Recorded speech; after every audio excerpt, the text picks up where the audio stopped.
हज़रत जो हमारे मुतालबे हैं कि असरनो इलेक्शन हो, हुकूमत मुस्ताफ़ी हो जाए और फ़ौज इलेक्शन से दूर रहे, किसी एजेंसी का इलेक्शन से कोई ताल्लुक़ नहीं होगा।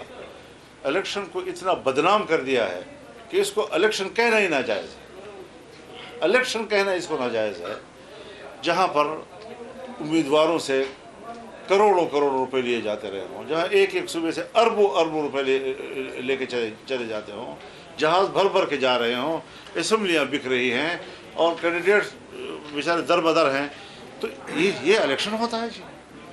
हम मुतमईन होंगे इस बात पर कि हाँ, हम वाकई पार्लियामेंट के मेंबर हैं और हम क्या मुल्क के अंदर एक वीआईपी का इस वक्त स्टेटस रखते हैं।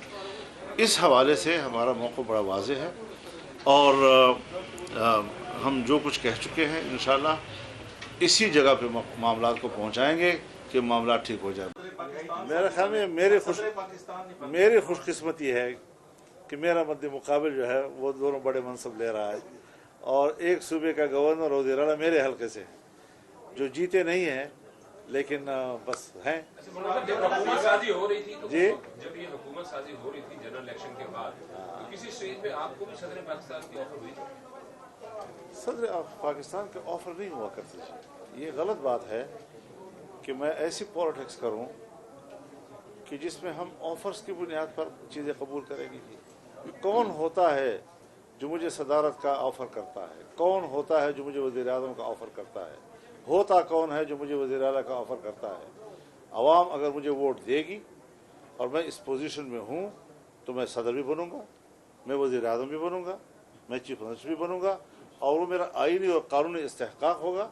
और इसी असास पर हम ये इस सियासत में हिस्सा ले रहे हैं कि ये हमारा इस्तेहकाक बने और ये कि 5 सीटों के साथ मैं कहूँ कि मैं सदर बन जाऊँ, ये कोई मेरी सियासत तो नहीं हो सकती फिर जी।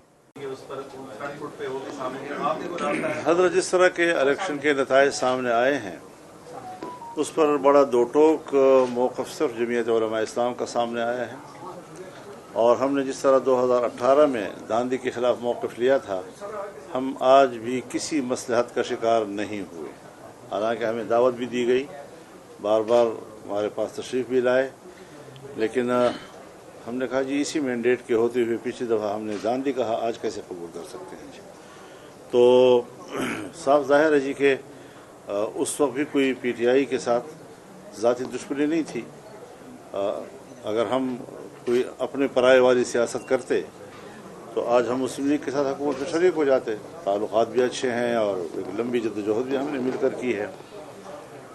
इस वक्त जो हुकूमत है वो हुकूमत मुझे नहीं लगता कि वो डिलीवर कर सकेगी जी।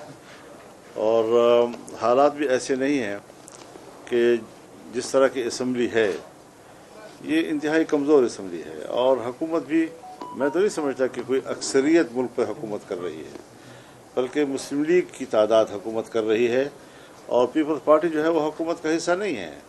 बस ये है कि हुकूमती बेंचों में बैठी हुई है और अगर कभी तकलीफ़ उनको महसूस हुई तो फिर उनकी मर्ज़ी है तकलीफ़ दूर करे या तकलीफ़ में इजाफा करे। ये नहीं कि ज़रूरी को ख़त्म करेंगे उसकी ज़रूरत। सर अरबों डॉलर की ज़मीन प्रॉपर्टियाँ खरीदी गई सियासतदानों की जानते, आपका उसमें नाम नहीं है सर? मेरा कभी किसी ज़माने में कोई नाम आया है? पूरी तारीख देख और आज तक भी मैं अगर मैं इलेक्शन